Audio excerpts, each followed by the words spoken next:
The September 2023 Banlist becomes legal this coming week, and it provides Mannadium with two major buffs. The first is obvious and Arise being banned, and the second is Herald the Orange Light being taken off the list completely. With both Gamma and Call by being limited, we struggle to find answers for Droll and Ash, and the ever tilt-inducing Turn 0 Dimension Shifter. Though we can play on a shifter, it's not ideal and leads to wasting multiple resources for a decent board at best. With Orange Light at 3, we now have a more consistent way to deal with these hand traps and whatever else our opponent has to throw at us.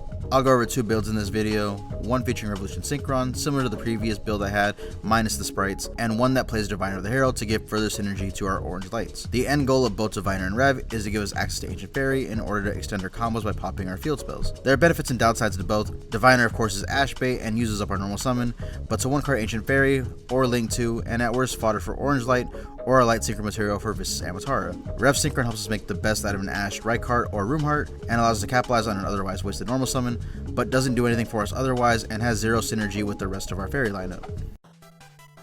Starting with the obvious, we have 3 copies of Vistas Starfrost, one of the most important monsters in the deck. We want to see this card as consistently as possible. On to our level 4s, we run 3 copies of Room Heart and 2 copies of Reich Room is our preferred starter of choice because the Mannadiums provide a little more versatility. Next up, we run 3 copies of each of the Mannadium tuners, Triple Meek, Triple Fearless, and Triple Torrid, both for consistency and as Orange Light fodder. One thing to be careful of this format is that Orange Light destroys the card it's negating, which can set off your opponent's Unchained monsters. In the Diviner builds, we go 3 copies of Diviner and 1 copy of Magician's Souls and Illusion of Chaos, which is really just 5 copies of Souls. Onto the field spells, I'm going with Triple Peaceful and 2 copies of Reichphobia. Peaceful is our preferred starting field spell, not just because the Mannadiums have more versatility, but because we prefer to end on Phobia. One of the downsides to Clarium is that it buffs our light monsters and changes the stats of Room Heart, meaning the Mannadium tuners can no longer summon themselves off their effects unless we can get a Starfrost or Reich on field. Phobia, on the other hand, is a nice in-engine out to problematic cards, especially in the form of back row. Next up, we run 2 copies of Scareclaw Rival and 1 copy of Mannadium Abstention. You can run 2 to 3 copies of Ascension, it's a great card, but the deck's pretty tight as it is, and I find it's more important to run board breakers this format. Rounding out the deck are our board breakers / power spells, 2 copies of Talents, 2 copies of Herald of the Abyss, and 2 copies of Book of Eclipse. Each of these is meant to handle some of the bigger threats this format, including Unchained, Rescue Ace, and Corelli. The final card in our main deck is Reframing, a searchable soul that allows us to recycle our resources. On to the extra deck. Starting off, we have our Scareclaws, 1 Lightheart and 1 Triheart. Lightheart being one of our main combo pieces and extenders, and Triheart being a reliable tower that helps us put pressures on Pirelli.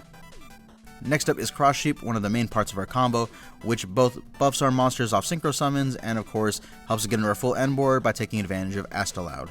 And our final link monster is Appaloosa. Onto our single lineup, we have Herald the Arclight for our Diviner to dump in order to bring out Ancient Fairy Dragon so that we can abuse our field spells. For our level 8s, we have Vistas Amatara and Axel Stardust. Amatara searches for our Mannadium spells and traps, while Axel gives us a way to access Dispater and our full end board. Our level 10s include the standard trio of Baron, Chaos Angel, and Dispater. However, because we're running so many fairies, and because we respect Unchained, I'm opting to run Master Flare Hyperion to help deal with the Unchained monsters without triggering their effects. Finishing on our extra deck is 2 copies of Astaloud, a very nice, easy to summon monster that we have access to at almost all times in the game. For those of you counting, that was only 14 cards. Our last slot is a flex spot, and the 2 options I lean towards are Tri-Edge and Nightmare Cerebus. Tri-Edge being a generic level 6 that gives us access to a draw much like Charge Warrior, with the added benefit of being a light monster, meaning it's material for Chaos Angel, something that Charge Warrior is not. Cerebus being out to monsters like Baguska and having more lenient summoning conditions. Either is fine. A couple other monsters to consider for this build are Prime Heart, Wallow, and Beatrice, the latter 2 being summonable off a Diviner and a Starfrost. The Revolution build isn't too different. We simply take out the Diviners and Souls package and in their place put 3 copies of Rev. The change to the extra deck would be cutting Hyperion Arclight and going with Crystal Wing and both Tri-Edge and Cerebus. Exploring some side deck options, I think Gamma Seal is at least a 2 of, mostly for dealing with Noir and Unchained monsters. 3 copies of Nibiru are a must, as are 3 copies of Ash. And our last side monster is the infamous Shifter. As I said earlier, it's not ideal, but we can play under it, and most decks can't, giving us a massive advantage. Rounding out our side are the remaining copies of Book and Herald, and then at minimum 2 copies of Evenly Matched. There's a lot of different approaches we can take for the Mannadium deck this format, especially with the Age of Overlord coming out later this month and giving us access to both the Vita monsters and a new Mannadium Synchro monster. Overall, things are looking really good for this deck, and I'm looking forward to seeing what it does. Till next time, peace.